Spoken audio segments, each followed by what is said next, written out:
राव सूरजमल जी बूंदी के 9वें शासक थे, 9वें राजा थे। उनका जो इतिहास है बहुत ही स्वर्णिम अक्षरों से लिखा हुआ है। उनकी याद में छतरी 600 साल पुरानी बनाई हुई थी। भूमिया जी का वहाँ मंदिर था, पूजा अर्चना होती थी, हर 11 को जागरण होता था।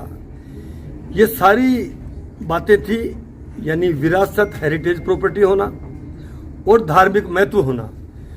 और हमारे जो पूर्वज थे उनका अपना जो बलिदान था, उनका अपना जो मतलब उनकी जो बहादुरी के जो किस्से थे, उन सबको ध्यान में रखते हुए जो प्रशासन ने, कोटा विकास प्राधिकरण ने उस छतरी को विस्थापित करने का जो काम किया, ये जन भावना की विपरीत किया, कानून का उल्लंघन किया।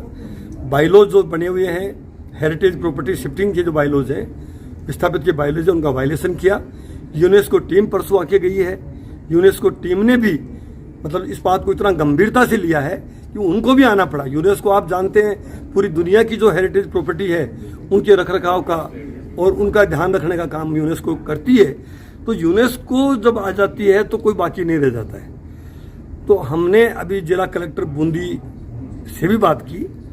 उन्होंने बताया कि जमीन आवंटन कर दी गई है दूसरी जगह, हाईवे के पास में, कोटा जो ग्रीनफील्ड एयरपोर्ट बन रहा है उसके पास में, लेकिन जन भावना है कि उसी जगह छतरी बने।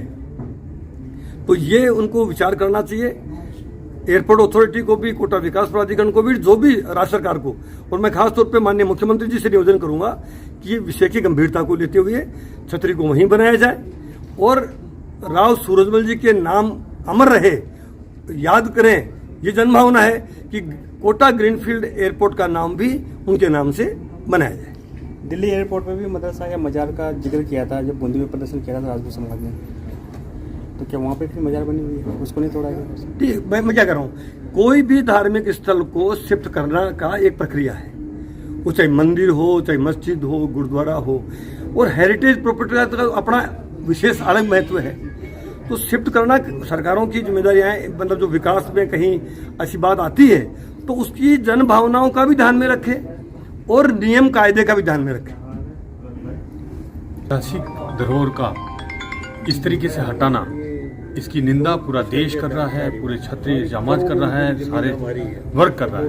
और हम लोग भी इसके लिए आज आए हैं कि जो जिस प्रकार से हटाया गया उसकी हम निंदा करते हैं और पुनः उसको उसी स्थान पर वापस बनाई जाए। और जिस प्रकार विधायक जी ने मांग रखी है पनोरमा की, वहाँ पर पनोरमा बनाई जाए। और ये छतरी जो है ऐतिहासिक है, ये किसी के बीच में नहीं आई है, एयरपोर्ट इसके बीच में आ गया है। ये छतरी 600 साल पुरानी है, एयरपोर्ट इसके बीच में आ गया, तो उसको कहीं ना कहीं डायग्राम को उसको चेंज भी किया जा सकता था और कहीं ना कहीं उसमें बदलाव भी किया जा सकता था। तो जिस प्रकार ये कार्रवाई करी है उसकी हम घोर निंदा भी करते हैं और आगे इसकी पनोरमा बनाने की हम सरकार से मांग करते हैं। अगर यथा स्थान पर छतरी नहीं बनाई गई तो क्या रुक रहेगा आपका? देखिए, ये सब तय करेंगे बैठ के, और बनाना तो पड़ेगा ही। ऐसा नहीं है कि राजपूत समाज ने 8 तारीख का चेतावनी भी दे रखी है। इसमें रुक का सवाल नहीं है, ये नीति का सवाल है। जो भी बैठ करके जो फैसला होगा उसके हिसाब से विधायक जी जिस प्रकार कह रहे हैं, मिल बैठ के बात करेंगे और सारे समाज बात करेंगे। एक समाज की धरोहर नहीं है। राजा जो थे बूंदी के, वो एक समाज के नहीं थे, वो सभी संपूर्ण समाज के राजा थे। तो उनकी जो जनभावना है, उन जनभावना के साथ सब लोग बैठ के बात करेंगे और क्षत्रिय जो वहाँ है उन्हें उसको वहीं बनवाना पड़ेगा। ठीक सर। ये वहाँ ये काम कर रहा है, जिला है बूंदी का, तो केडीए के द्वारा जो किया जाना और केडीए में हमारे 64 गांवों को मिलाया जाने की भी हम निंदा करते हैं। आगे आने वाले समय में बूंदी जिले के 64 गांव और एक नगर पालिका जो है वापस बूंदी के प्रशासनिक नियंत्रण में रहे, इसके लिए भी हम अग्रिम कार्रवाई, अग्रिम निर्णय करेंगे। ठीक है। हाँ सर, आप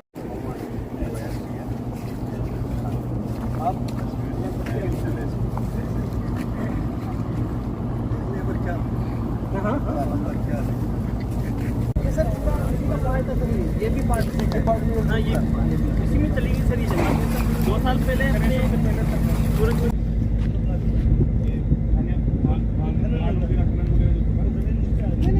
पास नहीं है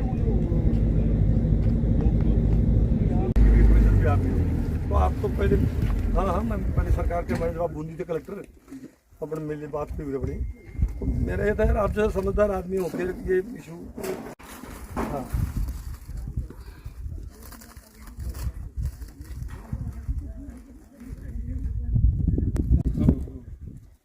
क्योंकि ये 600 साल पुरानी है। मैं तो खुद जो आरटीडीसी का चेयरमैन रहा हूँ टूरिज्म में।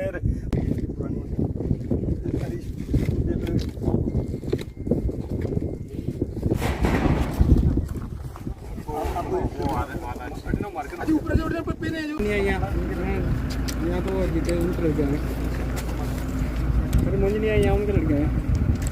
वो तो आप लोग खुद ही साहब को आशीर्वाद दे हमेशा सब